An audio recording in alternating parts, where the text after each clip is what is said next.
So good evening, everyone. My name is Michael Taylor. I'm the director of the Hood Museum of Art at Dartmouth College. And it gives me immense pleasure to welcome you to the second in a series of annual lectures that have been made possible by an endowment from the Manton Foundation. We began this series last year with a wonderful lecture by Mary Coffey of Dartmouth's Art History Department, and are thrilled that the Manton Foundation Endowment, which promotes scholarship and provides care and conservation for the Roscoe mural at Dartmouth, will allow us to host this prestigious lecture on an annual basis. We would like to express our profound gratitude to the Manton Foundation, which has also, through a separate grant, made possible a new lighting scheme for the mural that will be unveiled later this evening. After the lecture, I invite you to join me for a reception in the west wing of the main corridor of Baker Library, and then to the Roscoe Room for the official opening of the stunning new lighting scheme. This is a very exciting moment for those of us at Dartmouth who have known and studied these murals, and we're very pleased that we have two members of the Manton Foundation board here with us this evening. Please give a warm Dartmouth welcome to Sandy Niles and Julia Krapf.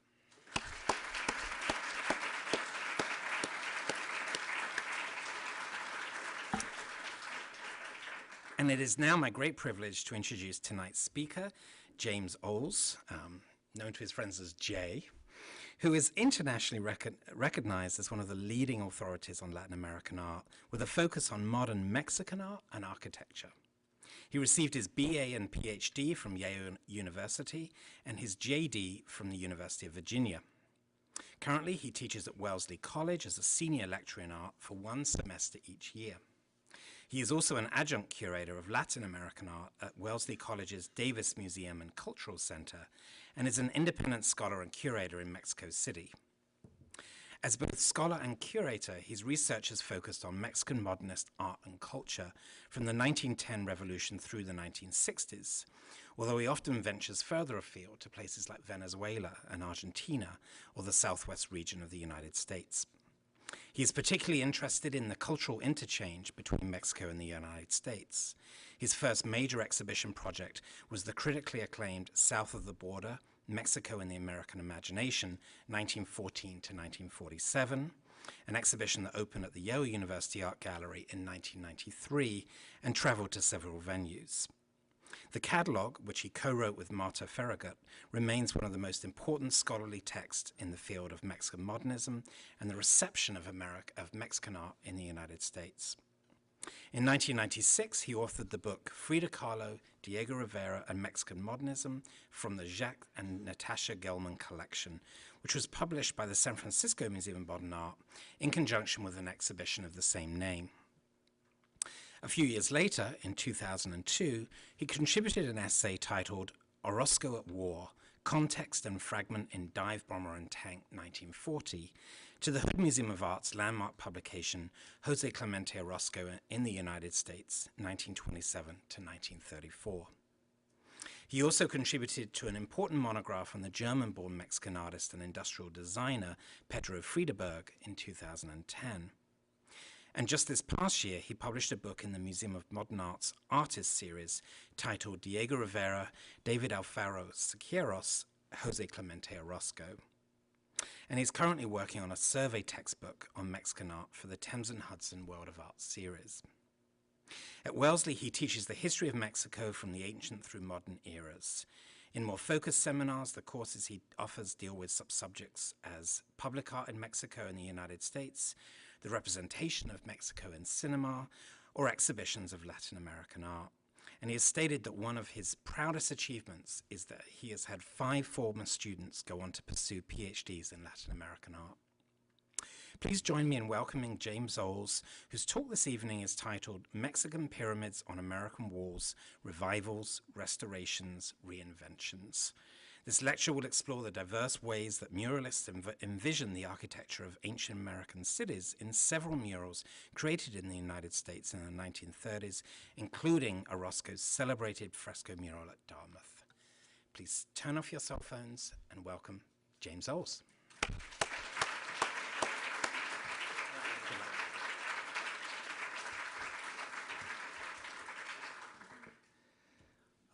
Thank you, Michael. for that very nice introduction, and I appreciate every single body that's here on such a beautiful, warm fall afternoon, on a Friday afternoon. I should take a cell phone picture of the crowd, just and to members of the representatives from the Mayan Foundation and to everyone here at the museum, Kathy Hart and Sharon Reed and others who've facilitated my visit, and really my most heartfelt thanks are to Mary Coffey of the art department, who brought me here and has really been a tremendous, wonderful, warm, and helpful colleague in many ways over the past years. And she was also very helpful in helping me through the final chapters of this Thames and Hudson survey, which I'm proud to say is now being copy edited in London. So I want to begin this talk with a statement not by Roscoe, but by his great colleague, David Alfaro Siqueiros. In his 1921 manifesto, 3 appeals for the current guidance of the new generation of American painters and sculptors, which was published in the first and only issue of this magazine, Viva Americana, or American Life, an art magazine that Siqueiros invented and edited while he was living in Barcelona in 1921, and really a magazine that Siqueiros used at a very early moment in his own career to give himself a cultural and artistic context. He wrote this manifesto, and it's long. I'm not going to quote it extensively, but in this manifesto, he rejected what he said were all sorts of decadent art influences, end of the century, turn of the century influences like Impressionism and Symbolism and things like that. And he even implicated himself in this error. And he called for a renewal that American artists, meaning artists from all over the Americas, needed to renew their work looking at Cézanne, Cubism, and Futurism. And at one point he writes, "Let us live our marvelous dynamic age." That's something that's echoed in so many European avant-garde manifestos of the period. He also, though, talked about something a little bit different than looking at machines and factories and steel skyscrapers, and it's all in this manifesto. But he wants to look back in time, not only forward in time, but he wanted to look back in time. And he says, in order for all of us to strengthen our art, it's essential we restore the lost values of painting and sculpture, and I'm paraphrasing a little bit, by returning to the constructive foundations and great sincerity of antiquity. But let us not use archaic motifs, he says, for that would be exotic. Now, part of this project is to really dig in and parse a lot of the language in this manifesto, which has never really been analyzed critically, particularly in terms of comparing it to some other period manifestos. And I think in that part of that manifesto, Siqueiros might be thinking of European antiquity, classical civilizations. But the text is vague. But later on in the same manifesto, he becomes much more specific about what he means by this antiquity and these archaic motifs. He says, quote, "Understanding the wonderful human depth in primitive art has given the visual arts a clarity and depth lost centuries ago along the hazy path of error. For our part," so he kind of calls out this idea of primitivism, which was going on, of course, those of you familiar, most of you are probably familiar with Picasso and his engagement with African arts, right, at the beginning of the 20th century. So Siqueiros is saying, but for us, for American artists, we have to do something a little different. We need to return to the work of the ancient inhabitants of our valleys, he says, the native painters and sculptors. He enumerates them. He says the Mayas, the Aztecs, and the Incas, in capital letters. And he says, I was kind of getting a little bit misty-eyed here. He says, our atmospheric proximity to them will help us assimilate the constructive vitality of their work, which shows a genuine knowledge of nature that can serve as our point of departure. And he goes on and he says, let us absorb their synthetic energy, but let us avoid what he calls lamentable archaeological reconstructions. So we got to absorb their synthetic energy but avoid these archaeological reconstructions. Now, there's something he adds there at the end. He says, now, what he wants to avoid, he says, is primitivism. So it's funny because he starts the whole paragraph saying, wonderful insights that primitivism has given artists like Picasso. And then he says, I want to avoid primitivism, Indianism, and Americanism, which are so in vogue here but are only passing fads. Now, this is very muddied, and this is why I really want to dig deeper into this paragraph. But for today's talk, what I want to focus on is this idea of the lamentable archaeological reconstruction and what Siqueiros might have been thinking about when he was talking about that. One thing is he's probably thinking of both. When he talks about Indianism, primitivism, Americanism, and these archaeological constructions, he's probably thinking about works like you see here on the screen. Very, very, very different works. On the left side is a painting by a Guatemalan-born artist named Carlos Merida. This painting was done in Paris, but it would have been widely known to Siqueiros already by 1919. Merida moved to Mexico City before Siqueiros went on to Barcelona. So this is a sort of Americanism. This modern American art takes these archaic motifs from pre-Columbian art, from ancient Maya art in the case of Merida, but also from folk art, and kind of synthesizes it with a modern, flat quality that is coming from, say, Cubism. So that's something, it's unclear to me to what extent Siqueiros likes or doesn't like Merida. That's one thing. But one thing I know he doesn't like is what you see on the right side. This is the lamentable archaeological reconstruction. This painting by a Mexican academic painter named Felix Parra, of the great, one of the great missionaries that was involved in the conversion of the Aztecs in the early 16th century, Bartolomé de las Casas. And you see here in this background a direct citation of ancient American art, but it's really more of a pastiche made up of, here's an Aztec sculpture.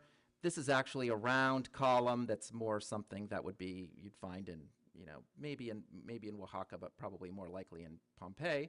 And then some friezes that come from various buildings, both in southern and central Mexico. It's not in any way an accurate reconstruction of a real building, but a pastiche.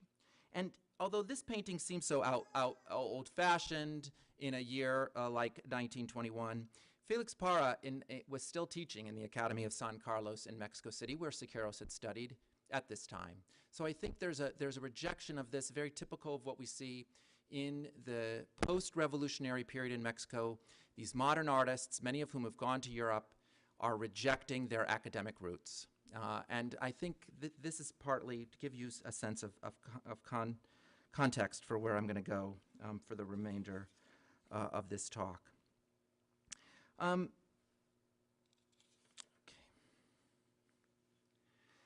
But ironically, even though Siqueiros in particular, disdained these archaeological reconstructions, he and his colleagues, Roscoe and Rivera, definitely engaged in them, and did so at sometimes more overtly than at others.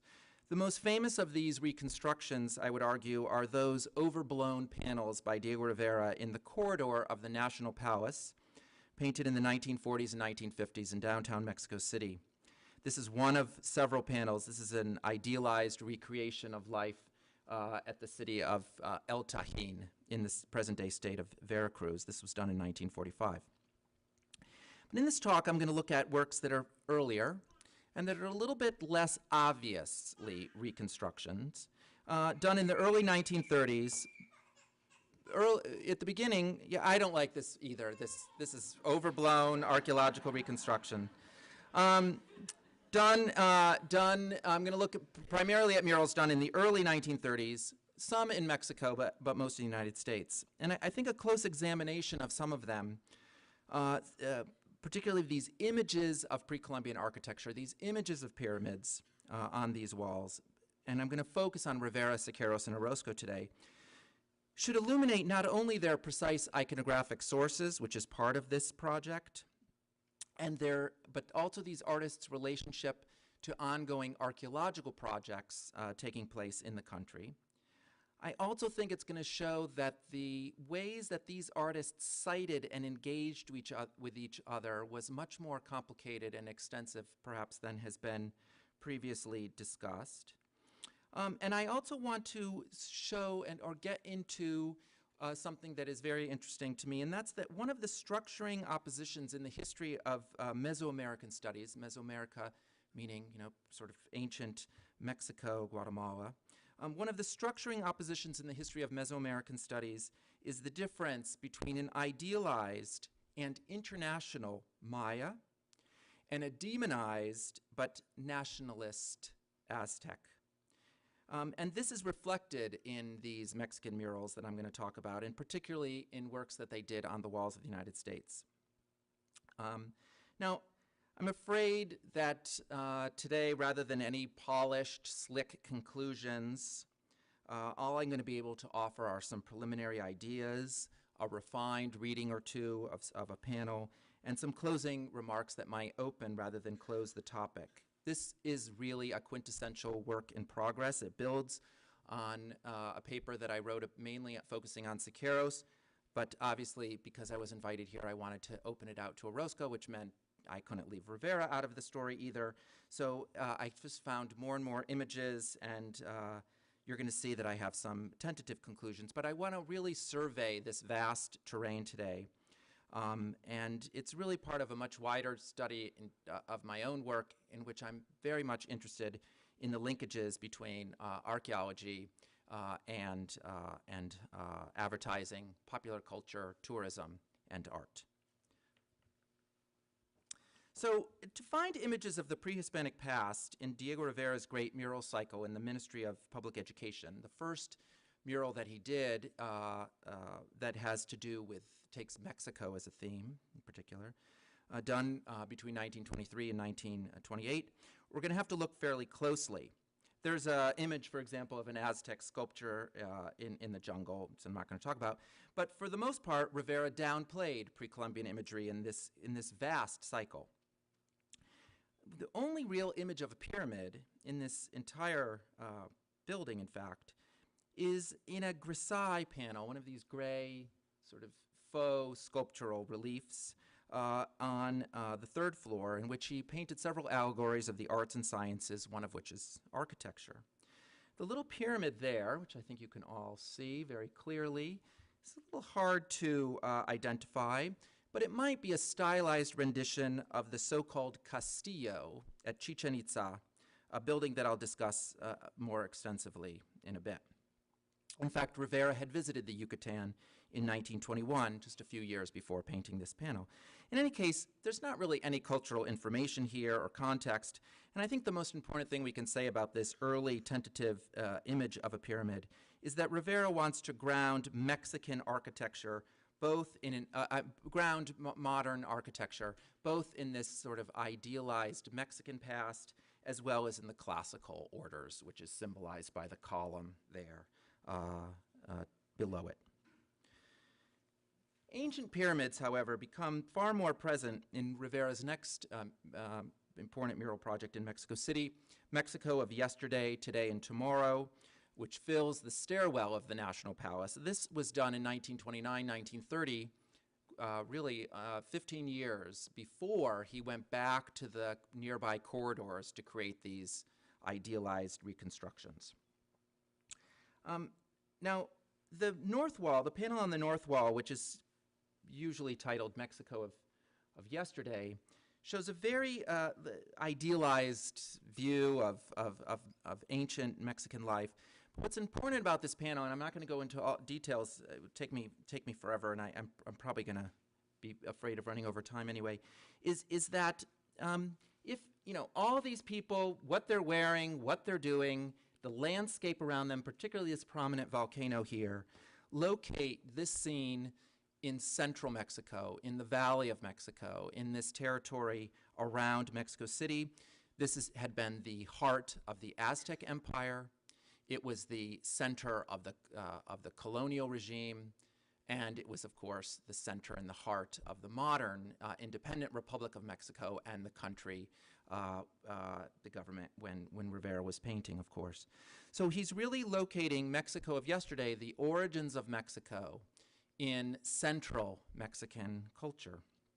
And this is really not surprising. In fact, the name Mexico comes from the Mexica, the Aztec people.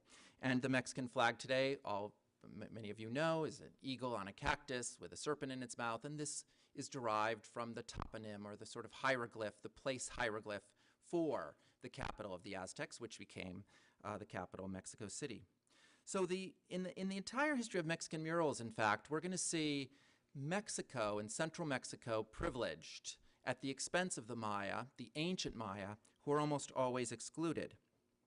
In fact, in the National Palace panels, where Rivera goes back in the 40s and 50s to kind of fill in this much more complete history of Mexican ancient cultures, he includes all of the major civilizations except the Maya. He excludes the Maya from this.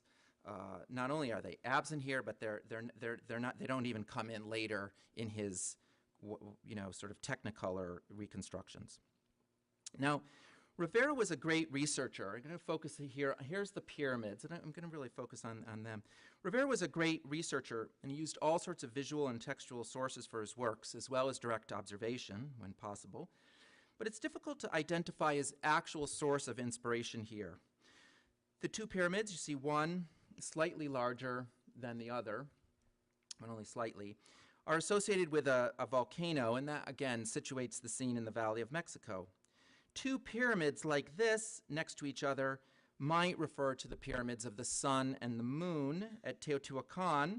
It's not quite so associated with a volcano like that, but it's close enough. A city that until the 1940s was associated with an ancient mythical city that the Aztecs talked about named Tolan, which simply means the place of the reeds. And it's sort of like saying Newton or, I don't know, Ford, Ford, something generic that could be many different, Newtown or a place of a Ford or something, it could be anywhere.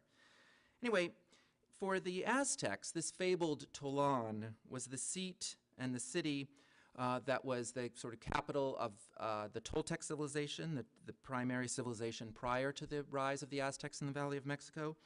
And for a period, that city, this is again before the rise of the Aztecs, was led by a philosopher king named Quetzalcoatl. Those of you who know about the Roscoe murals know that he plays an important role there, here. And so there's Quetzalcoatl over on the right, surrounded by these bright green, resplendent green quetzal feathers in his city of Tolan. And since Teotihuacan was thought to be Tolan, this could be Rivera's sort of idealized image of the sun and the moon, the pyramids of the sun and the moon, although it's a little strange because these two pyramids are both oriented frontally. You can see the stairways, the single stairways, both oriented towards us, and actually the pyramids of the sun and the moon are placed at right angles to each other. So Rivera, I think, is just very, very loosely playing with archaeology here.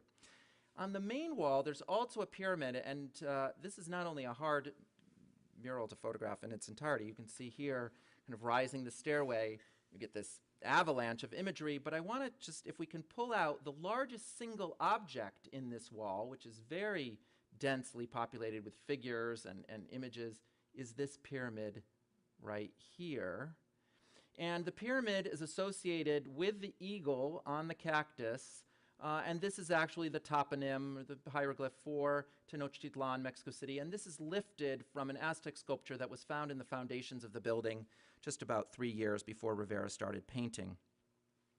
So here, he's even more graphically associating the platform now with Mexico City, not with Tolan, not with this mythical Tolan, which may or may not have been Teotihuacan for Rivera, but specifically with Mexico City.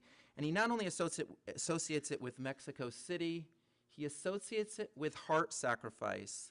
And that's even a little hard to see, but here is a guy whose bloody arm is lifted up right into the center, right under here, and he's actually holding a human heart in his hand. So this platform here, this I mean, this, obviously, Aztec platform is associated specifically with heart sacrifice. And this heart sacrifice, therefore, is sort of the, to avoid a kind of a pun, it's at the heart of the whole use of the image here, which is the center of this great wall. I'm going to come back to this point about the equation of Aztec human sacrifice and the pyramid in a minute. If we go to Cuernavaca, where Rivera was working on a mural project, basically at the same time he's working at the National Palace, also 1930. These murals were commissioned, in fact, by the U.S. Ambassador Dwight Morrow as a gift to the Mexican people. They fill the second story corridor of this colonial house, the so-called Cortez Palace in Cuernavaca. And this is just to give you a little bit of a sense of the context. But we're going to focus here on this far wall, the north wall. And here it is. And again, there's a battle scene very similar to what we see on the main wall in the National Palace, with different indigenous groups fighting each other. Also, the Spanish are coming in. This is a scene about the conquest. And the conquest is framed here again by a pyramid. And here, again, up there, you can see at the top, now very clear. You don't have to really look as carefully. You can see a clear image of human sacrifice taking place on this sort of stone. The stairway has been bloodied by this. Meanwhile, dancers and musicians and others parade around. But this looming, and I can go back here, this looming terror of human sacrifice up there is sort of the beginning of the whole movement forward that we get in the cycle. And as others have discussed, this narrative here in Cuernavaca, which is nominally about the conquest of the city of Cuernavaca and the state of Morelos by the Spanish, is located here by Rivera in terms of a national history. And that national history is this Aztec pyramid that's associated more with Mexico City. And why do I think this is a Mexico City pyramid? Well, first of all, on the south wall, directly facing it, is another image of sacrifice, which is a scene of the Spanish Inquisition. So you have sort of an ancient sacrifice, and then on the far wall, sort of, post-conquest sacrifice. The Inquisition was based in Mexico City, so that's one thing.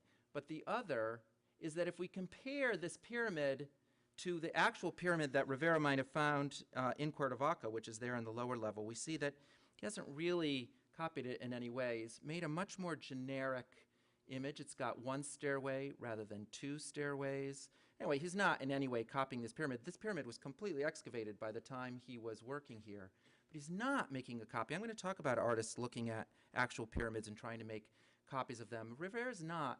What he's looking at are 16th century illustrated manuscripts showing human sacrifice. And that's what's shown on the lower screen. Although some late 19th century academic paintings showed scenes of human sacrifice, Rivera's direct source is to be found here, perhaps even in the specific Codex Magliocchiano, which is now in Italy, a mid-16th century indigenous work that Rivera would have known in facsimile. These illustrated manuscripts were made by indigenous scribes in a new post-conquest context as part of a new order that was both political, and that's why we see all these images of bloody human sacrifice. These are now done 20, 30, sometimes 40, 50 years after the conquest, and these indigenous scribes are showing how things used to be, and by implication, how they are not now in the new order. This is sort of demonized, the bloody sacrifice. You can see how they particularly exaggerate all of the blood everywhere. There's also a new visual order, by the way, and that is the use of perspective. Although it might seem a little awkward to us, the way that the building is shown in 3 dimensions with some shading here is definitely a reflection of the new European visual order that's also come into Mexico. You can see here that the pose of the body is very similar in both of the murals, even the orientation, and so is this V shape of blood on both. And I think this is the closest I found, but this bloodied stairway is typical of these representations of in early colonial manuscripts. Even when no bodies are shown on the pyramid, the blood is often there as evidence of the sort of, of a demonization of the buildings. So you can see how Rivera streamlines his original source. He fixes the awkward perspective, for example. And I think Rivera's mural is partly about the need for continued resistance to all forms of conquest and oppression, and the heart sacrifice is a sort of originary one. He's not idealizing sacrifice in any way, but it's sort of done by the elites. I think in Rivera's vision, it's done by the elites against the worker in a way, and this resistance to that is going to partly animate the conquest and the support of certain indigenous groups who ally themselves with the Spanish to defeat the Aztecs, the evil heart sacrificers, and then sort of create this ongoing Marxist dialectic, this struggle between forces that's going to animate Mexican history up to the present day. And this is the importance of this image of Aztec heart sacrifice at the beginning, as if it's a sort of example of working class oppression in a way, located there deep in Mexico's past. Rivera very frequently idealized indigenous people, certainly living people, and often the Aztecs themselves. But here he's really picking up on something that was sort of proof positive that the Aztecs were, quote unquote, bad. Now, this privileging of the Aztec or the Valley of Mexico really informs Rivera's hyper-nationalist narratives in both Mexico City and Cuernavaca. And it necessitated, I think, the exclusion of the Maya. From a centralist perspective, and Rivera, Roscoe, and Siqueiros are all artists who are working primarily in Mexico City for a centralized political regime. And for these artists, and for many people that live in Mexico City, the Maya are peripheral. They're not only peripheral, meaning far away from Mexico City, but they're also subnational. They're or multinational. They're shared. They have to be shared with these other countries because the Maya are a civilization that's not confined to the present-day geographic boundaries of Mexico, but rather the Mayas, all of you know, occupy Guatemala, Honduras, Belize, etc. So they don't function. The Maya just are never going to function very well as a people that are going to give Mexicans a national identity. Because the one thing the Mexicans really want to do in forming national identities is distinguish themselves from Guatemalans. And if you share your identity with Guatemalans, this is going to create a problem. And so it's a geographic thing that the Aztecs are associated with Mexico City, but it's also this national issue as well in terms of geographic boundaries. Now, we do, however, see citations of Maya architecture in the murals done by Orozco and Siqueiros in the United States, not by Rivera. In his U.S. murals, Rivera never touched Mexican themes. He dealt with exclusively American themes, U.S. themes, I should say. But so we're gonna see first Orozco's mural cycle for the New School done at the New School for Social Research in New York, which is a recently founded Center for Adult Education, and these murals were done in 1930-31. And this is just a view. It's even changed from this photograph. It was a classroom for a while, but it was originally a cafeteria, and Orozco painted these frescoes on the surrounding walls. He was inspired by a group of intellectuals in New York that he was part of, mainly because his dealer was a part of it, called the Delphic Circle, a very utopian intellectual salon. And because, and I'm not going to go into detail here, but because of his relationship with the ideas that are circulating around in this circle, Roscoe is very interested in developing themes of universal brotherhood that he develops not only in this central panel where you see all the different races of the world clustered around a table, but in the side panels which depict these very specific, enlightened, altruistic leader prophets. They were very interesting to him. They were interesting to him even when he was in Mexico City, even before he got involved with the Delphic Circle. And I think his interest in joining in with this very strange, esoteric group in New York was partly because of their, elevation of the leader, the heroic prophet. And Roscoe had always been interested in this. And on one wall there, he shows two of these. On the facing wall, we have a scene called Struggle in the Orient, and it basically focuses on Gandhi. And in the struggle in the Occident, or in the West, he focuses on Lenin, obviously on the right side, as one of these great prophets changing the world, these enlightened leaders, and a Mexican. And for the Mexican, he chooses the former socialist governor of the state of Yucatan, Felipe Carrillo Puerto, who's shown there in a coat and tie. Well, you see him right there, right? Obviously. So why Orozco selected Carrillo Puerto rather than other revolutionary heroes is of some interest. In fact, other people like Emiliano Zapata or Pancho Villa, certainly more famous to you all today, and they certainly would have been more famous and familiar to audiences in New York if you're looking for one of these great heroes. And by the time Orozco was painting here, both Zapata and Villa had been assassinated. So they were sort of martyr figures. Lenin, of course, had died. Well, Carrillo Puerto was also someone who'd been assassinated. But I think the difference, he'd been assassinated in December 1924. The difference is that unlike those guerrilla generals, Zapata and Villa, Carrillo Puerto had actually accomplished revolutionary reforms without violence. And I think this was very important to Orozco. He had taken control of the local hemp industry. He accelerated land reform and passed a whole host of liberal laws like legalizing divorce and prison reform laws, et cetera, and things like that. And he embarked on an extensive school and road construction campaign. By contrast, when we look at Orozco's images of Zapata, you sort of have, you should know one here at Dartmouth, but in his oil paintings, Zapata and Villa are usually these much more threatening figures who are the leaders of a possibly unbridled and dangerous mass, or even specific perpetrators of violence. Orozco had no love, I think, for Zapata or Villa. But he does really elevate Carrillo Puerto here. But Orozco was also always watching what Diego Rivera was doing. Rivera was always watching what Picasso was doing, and Orozco was always watching what Rivera was doing. And Orozco often reworked Rivera's themes. Here he eulogizes a figure.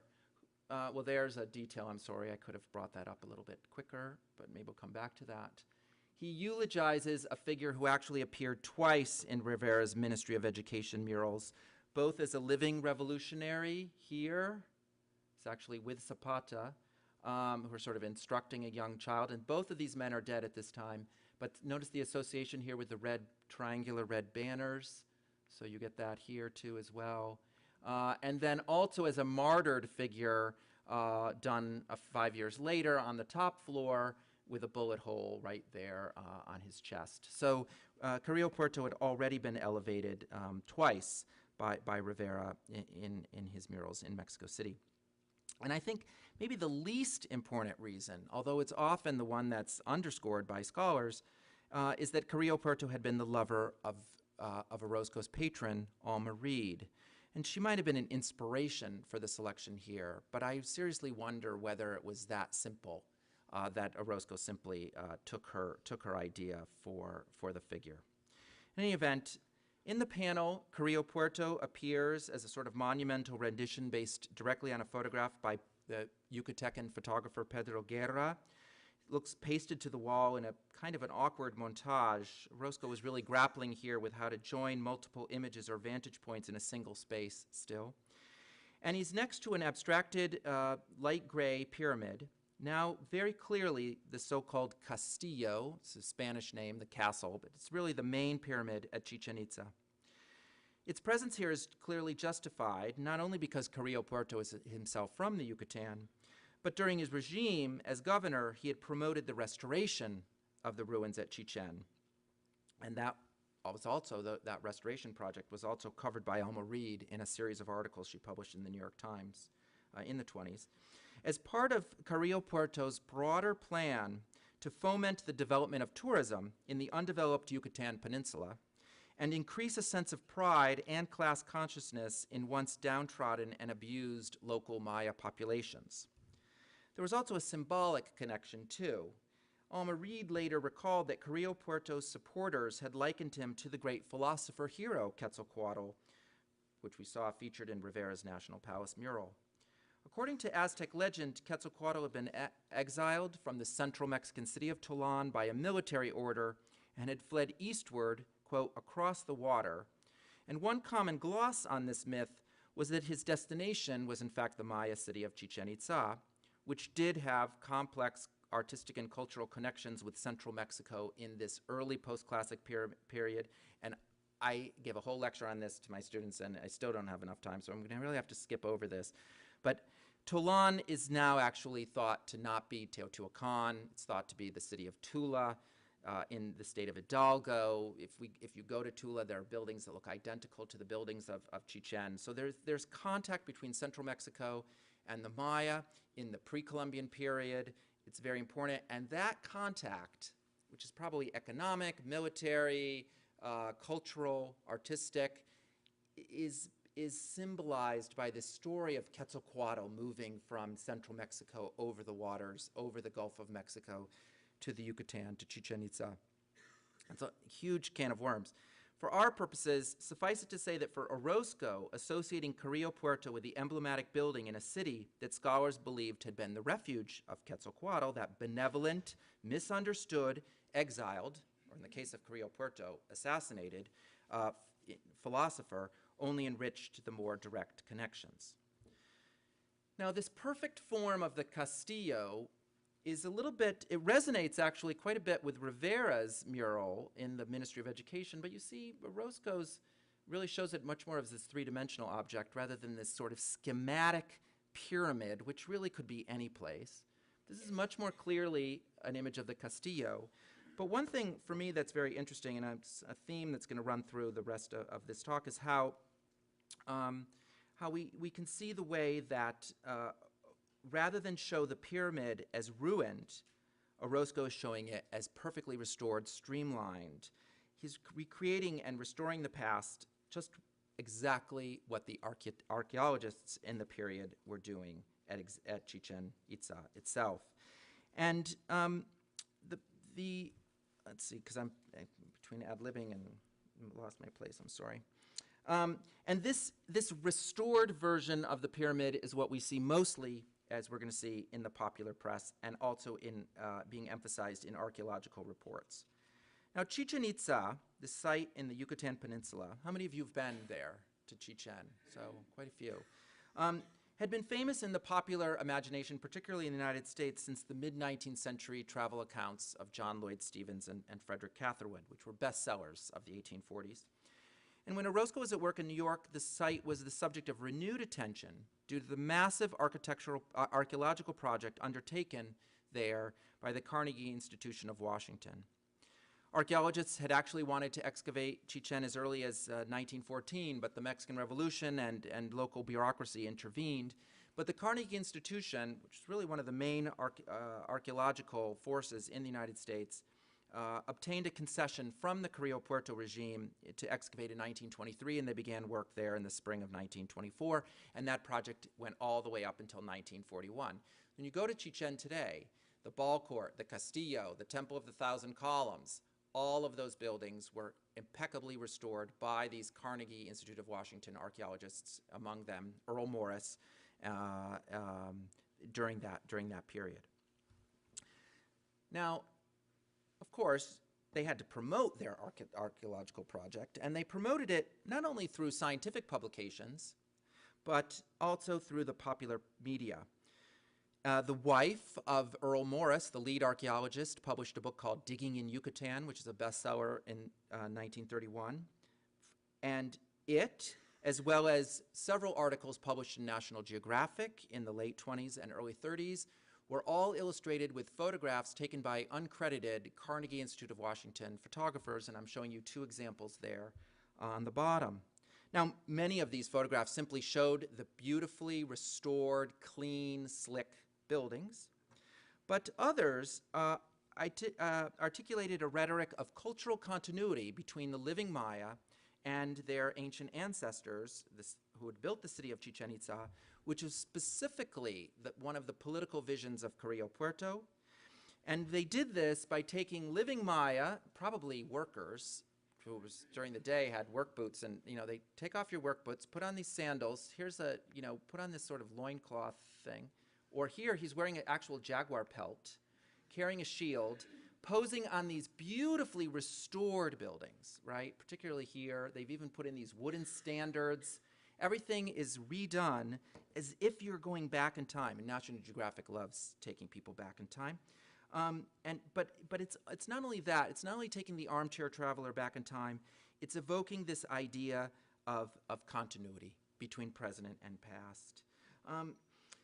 The Maya men here are meant to evoke the past, just as the restored ruins elide their own existence as works of modern architecture and get us to think, ooh, that's the way it was in the past. And of course, they never are the way they were in the past. But the goal is to give you a sense of traveling back in time, whether you're a tourist, and that's one audience, but also for the local populations in the Yucatan or for the national audience as well. The sense of the restored ruin. There's no archaeological reason, there's no scientific reason to restore a pyramid and make the stairway perfect. The reason you make a stairway perfect is so modern people can climb that stairway and therefore reenact and go back in time and have a sense of the lost splendor or the actual splendor of the city that the ruin, which is a whole other type of archaeological form, doesn't quite provide. The ruin reminds us that time has passed. These perfectly slickly restored ruins make us think that maybe no time has passed at all. Now, I think Roscoe was actually thinking about this juxtaposition of men with pyramids when he did this. And I think what he was probably looking at even more were illustrations, and there's 3 on the bottom. In all 3, we get women now, not these warriors with their leopard skins, but women, and notice here in every case, the woman is associated with a restored image of the Castillo.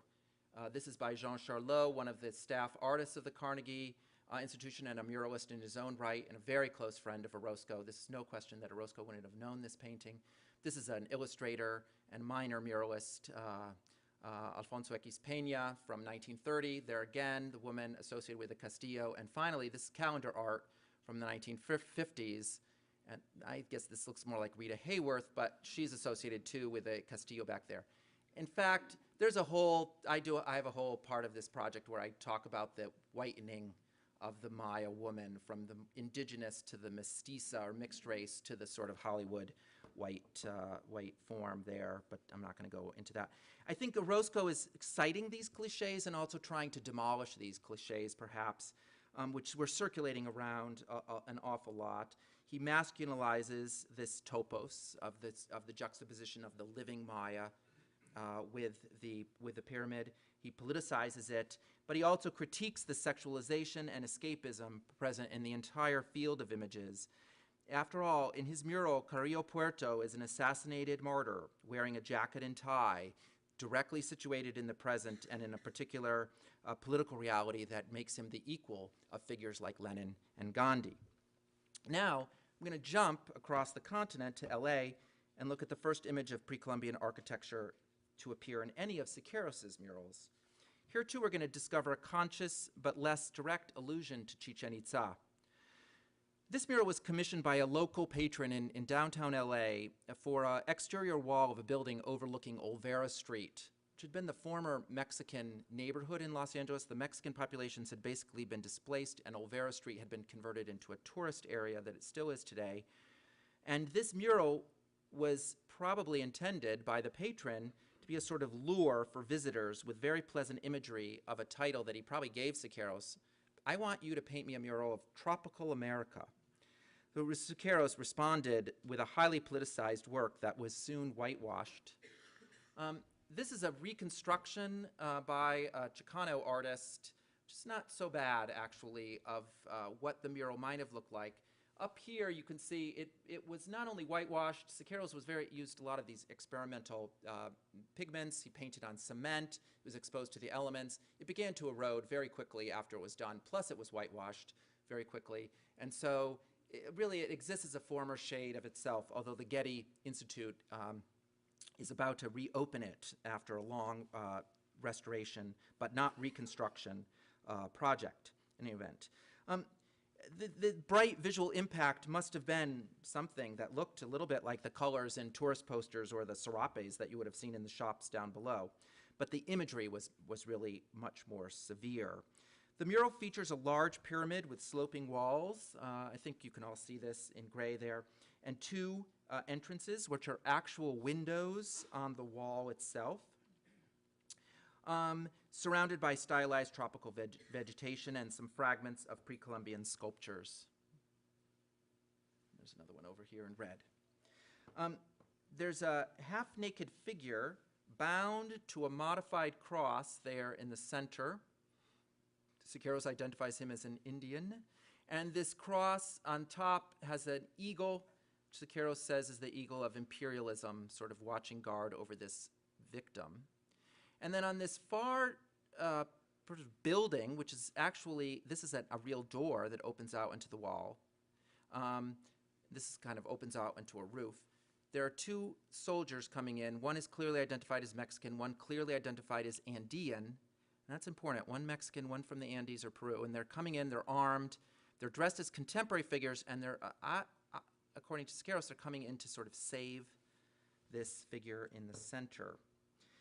Now, the structure, which is what I want to focus on, is unlike any specific work in pre-Columbian archaeology.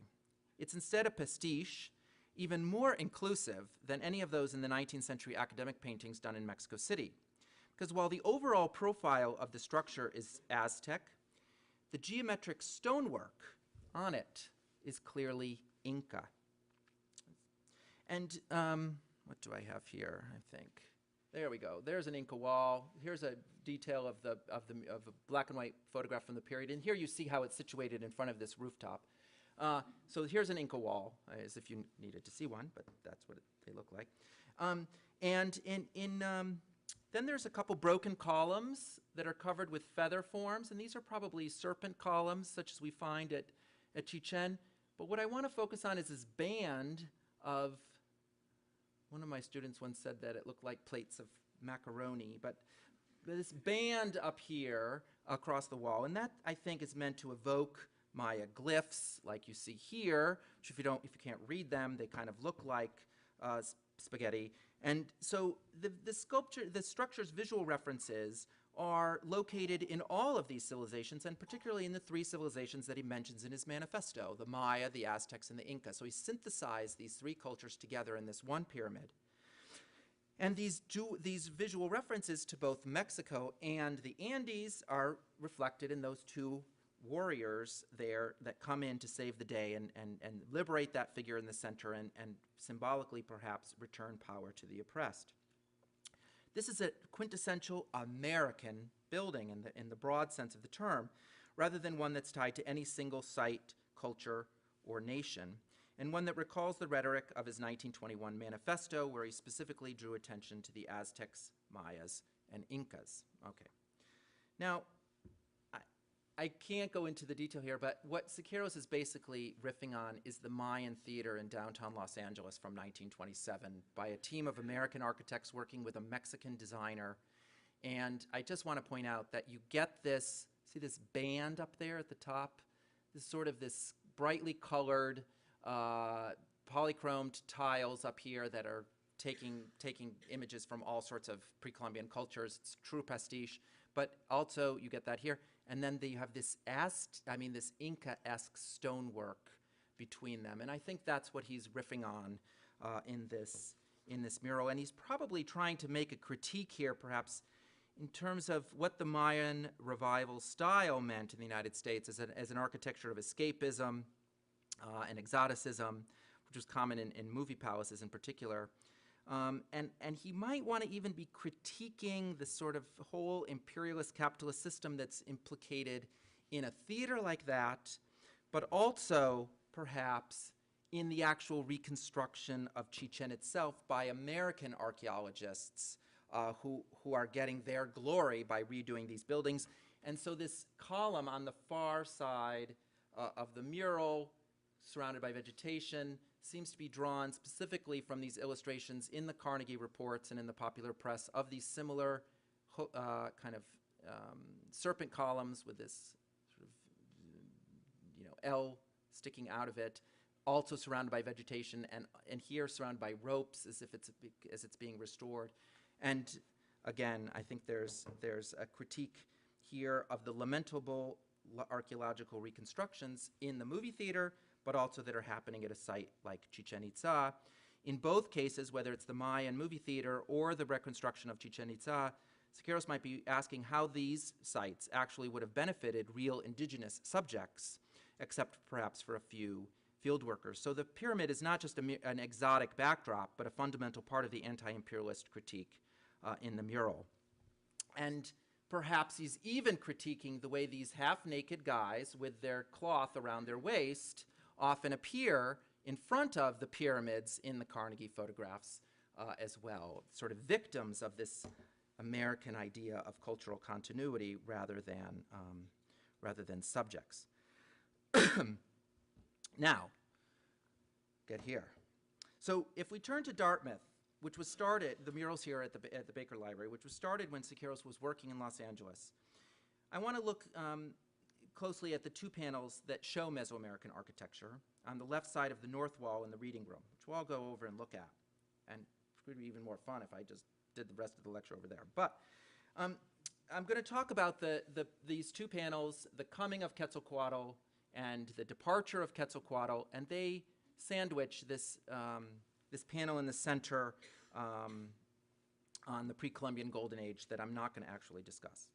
Now, as discussed by Jacqueline Bass in one of the articles, foundational articles, really on Epic of American Civilization, notes taken by the art department chairman here at Dartmouth in May 1932, based on discussions with Orozco, emphasized the connections in this wall to Central Mexican civilization, particularly to the idea of Quetzalcoatl, who, according to these notes, probably riffing on Orozco, Quetzalcoatl had come among the Toltecs and taught them the arts, which brought about a long period of prosperity, peace, fraternity, and great accomplishments. We have echoes there of Carrillo Puerto's regime.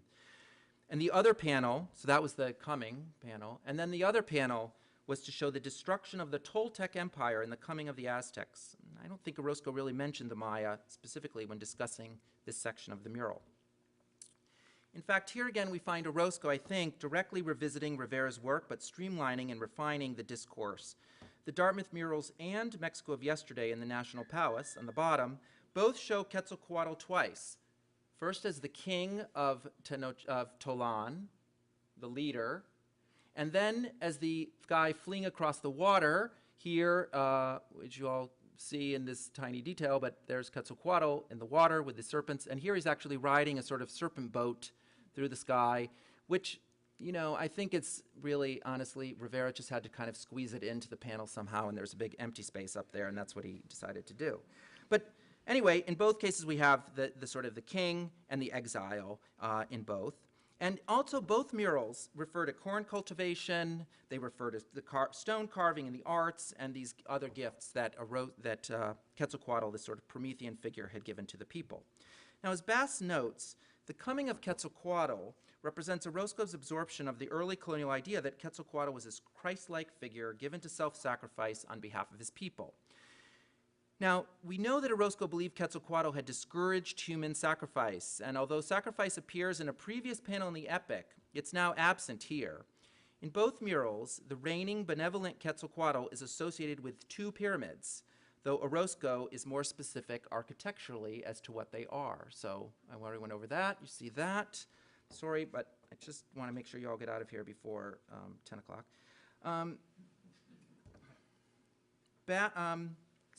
And here is the Orozco panel, and very clearly he's citing the Pyramid of the Sun very clearly at Teotihuacan. It's actually specifically depicting the Pyramid of the Sun, and he's referring to the nearby Pyramid of the Moon, though there's no way you could get a photograph showing the two pyramids in that location, in that relationship to each other.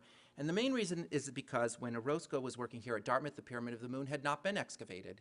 It was a pile of rubble was not excavated until and restored until the 1940s. The Pyramid of the Sun had been restored in 1910.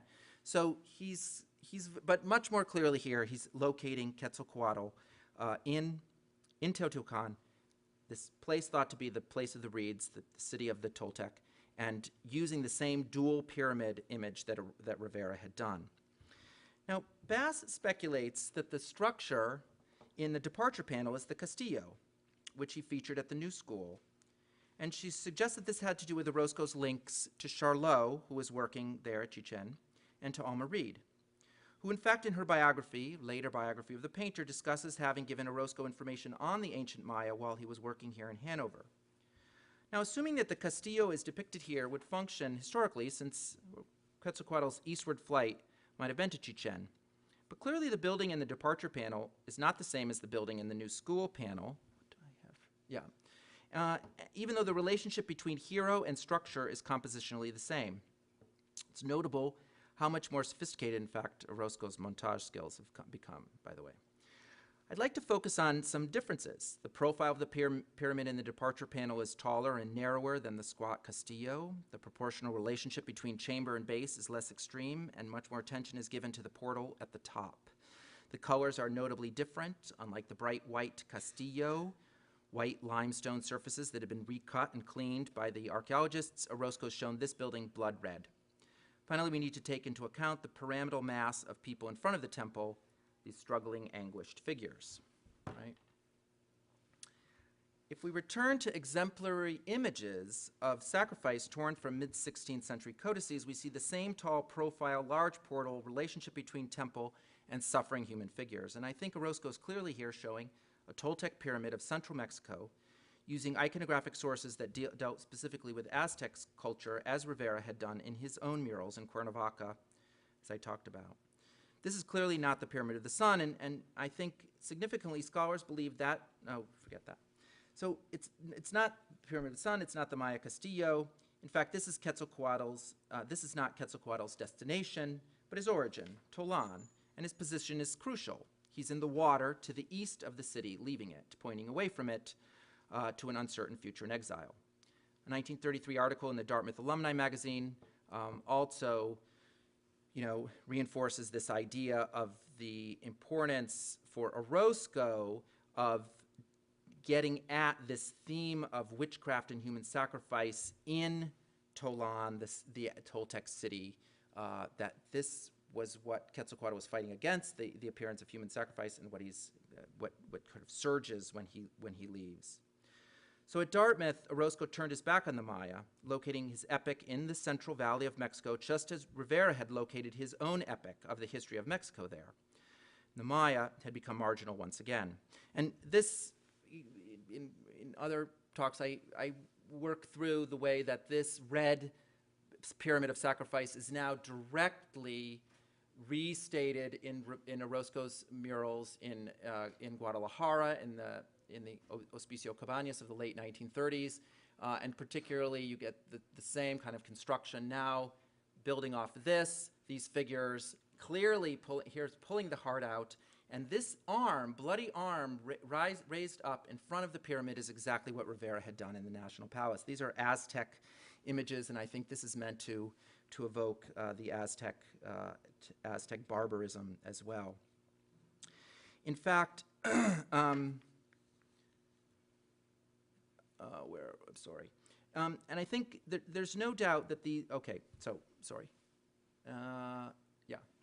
So this also allows a closer interrogation back to Siqueiros' Tropical America, because I think the specific placement of the crucified indigenous figure can now see him in context as one of these sacrificial victims who's writhing in the front of the pyramid in the Dartmouth mural, or has his heart torn out in the Rivera or in the later Roscoe mural, but here is caught on this, bound to the cross by Siqueiros. And there's a very important issue here that needs to be at least signaled, is that the differences between Orozco and Siqueiros are nowhere better shown here, because whereas Quetzalcoatl, the leader, flees, he's cast out, but he also abandons his people as the hero. Siqueiros shows the armed proletariat So the leader abandons the people, but Siqueiros shows that armed proletariat coming to rescue the figure. Here's these armed guys coming to rescue this figure. And this theme of the proletariat coming to the rescue is going to be something that he'll repeat in his great murals in the Electricians' Union at the end of the decade. Now, in these works of the early 30s, Mexican muralism emphasized the Aztecs with but two exceptions, kind of trying to summarize here, trying to conclude here. Orozco's panel in the New School, which was a particular exception guided by the selection of a particular heroic leader, and to a lesser extent, Siqueiros' Tropical America, where the temple, this pastiche, is as much Aztec as Maya or Inca. But these murals also feature images related to sacrifice, which is the theme that drives many of the depictions. The pyramids are backdrops for the historical sacrifices that drove Mexican history and society, that animated it forward, and that continued to inform, in a symbolic way, audiences in the present. In the longer version of this study, I compare the Mexican murals I've discussed here with two New Deal murals done in the 1930s, where pre-Hispanic society, now exclusively Maya,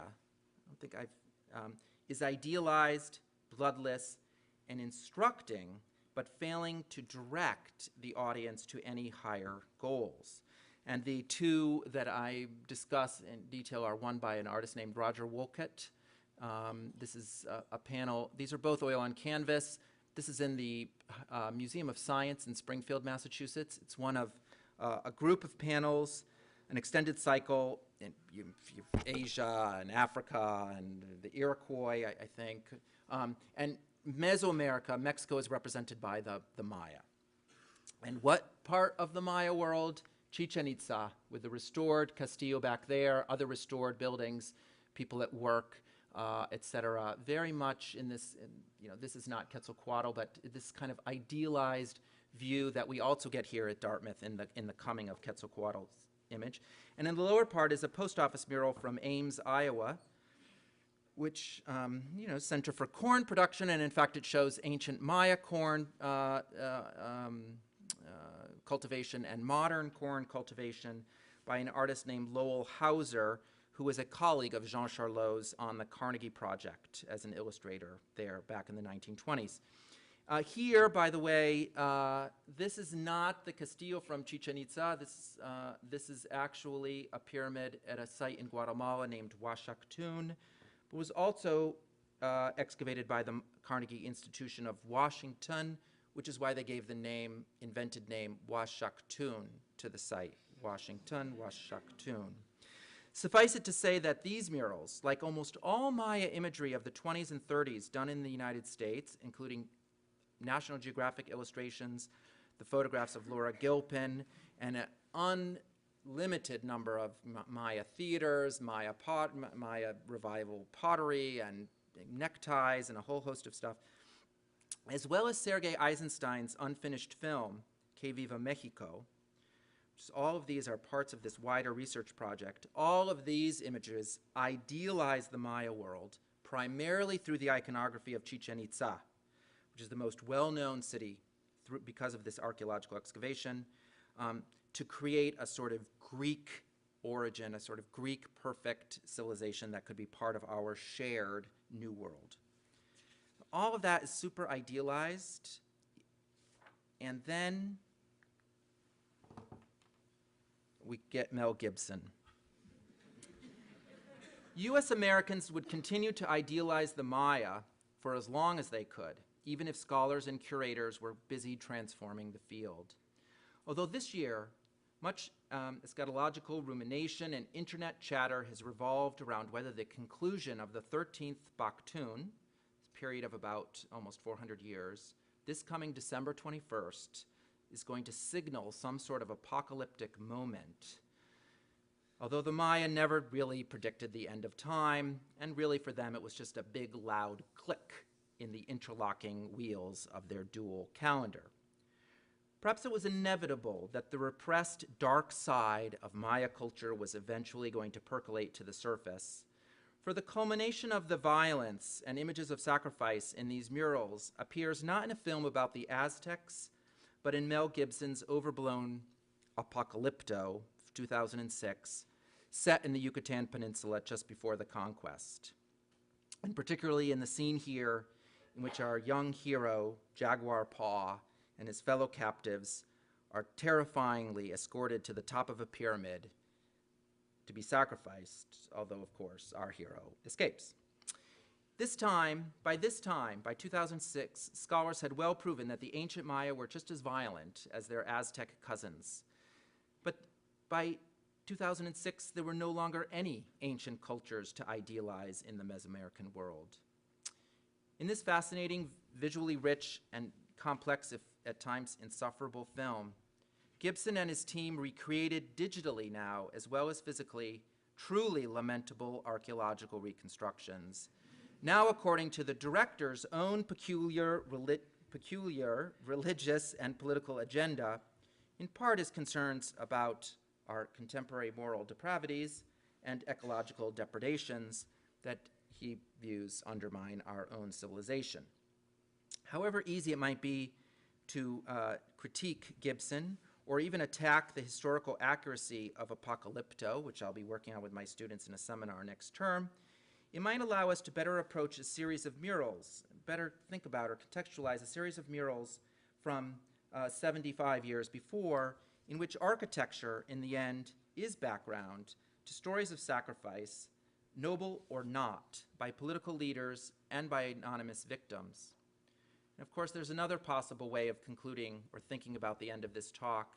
Last year, the Mexican Tourism Board announced a plan to promote 2012, drained of all apocalyptic and sacrificial messages, as a mystical and marvelous time to revisit the restored pyramids in the Yucatan Peninsula and help revive the nation's flagging tourism industry, which has suffered because of the drug wars, where bloody sacrifices of a completely other type are currently underway. These two sides of Mexico, the idealized touristic side and the demonized drug war side, say, once framed as Maya versus Aztec, now reappear as art world versus drug world, beaches versus the maquiladora industry, fiestas versus kidnappings. And we see how these two sides, this idealized side and the demonized side, continue to structure how outsiders and insiders understand such a complicated place. Thank you.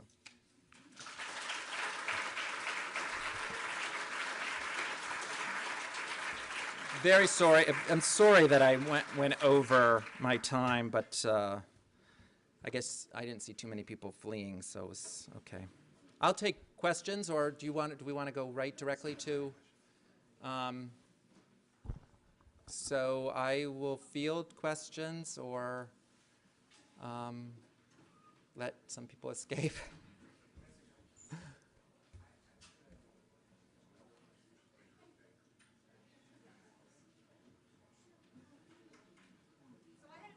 Yeah? So you were talking about how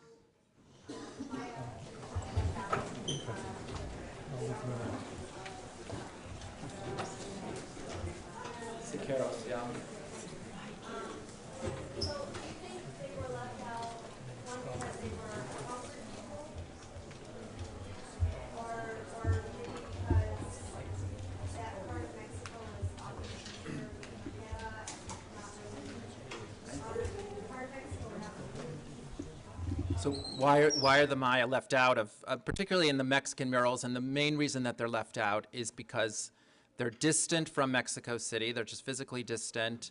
They don't fit into this nationalist discourse because they're not connected to Mexico City and the capital. They're much more problematic in that they not only resisted the Spanish for longer, but they actually resisted conquest through the 19th century, and there was a famous, what they call the caste war of the Yucatan.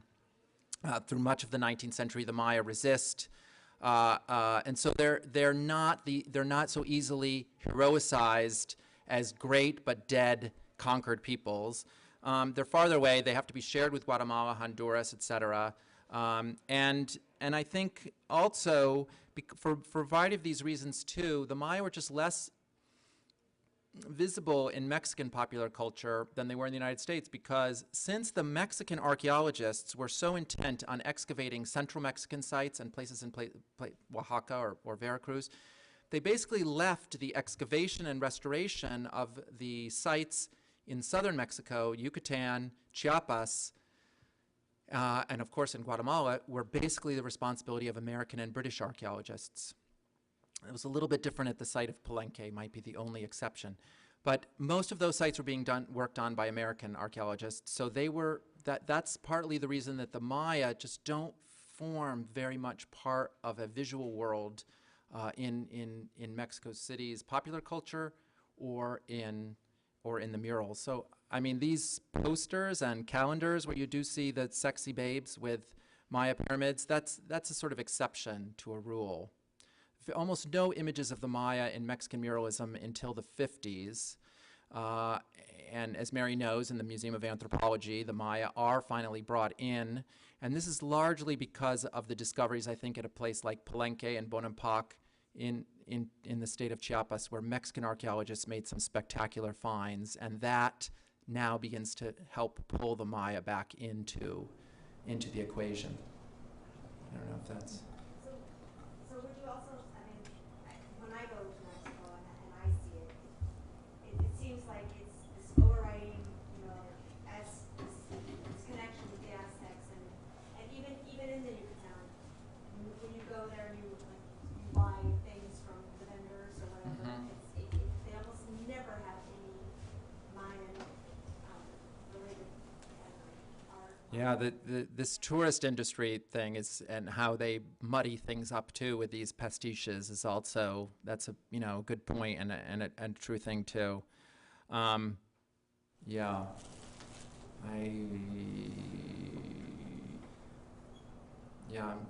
was it sort of an observation, or was there? I don't know. I mean, do you think that's kind of playing out today too? I mean, It's much more complicated to talk about today because I think the Maya have been more subsumed within a sort of a broad Mexican identity, particularly after the construction of a new Museum of Anthropology in Mexico City, which dedicated a very large room to the Maya. And excavations in the Maya world are now largely directed by Mexican archaeologists, whether there are Americans involved as well. So the Mexicans are much more attentive to what's going on in the Maya world, and Maya discoveries are on the front page of Mexican newspapers. So I think it's very different today, and it's particularly been different since even before the Zapatista uprising of '94, when that really brought the Maya to public attention much more in the much more in Mexico than they'd even been before, where they were kind of peripherally easy to forget about. Whereas in Chichen Itza, the whole thing behind the restoration of Chichen Itza is also a patriotic thing, but it's a state-funded or state-promoted, not really funded, but promoted effort at the beginning. Yeah. Okay. All right.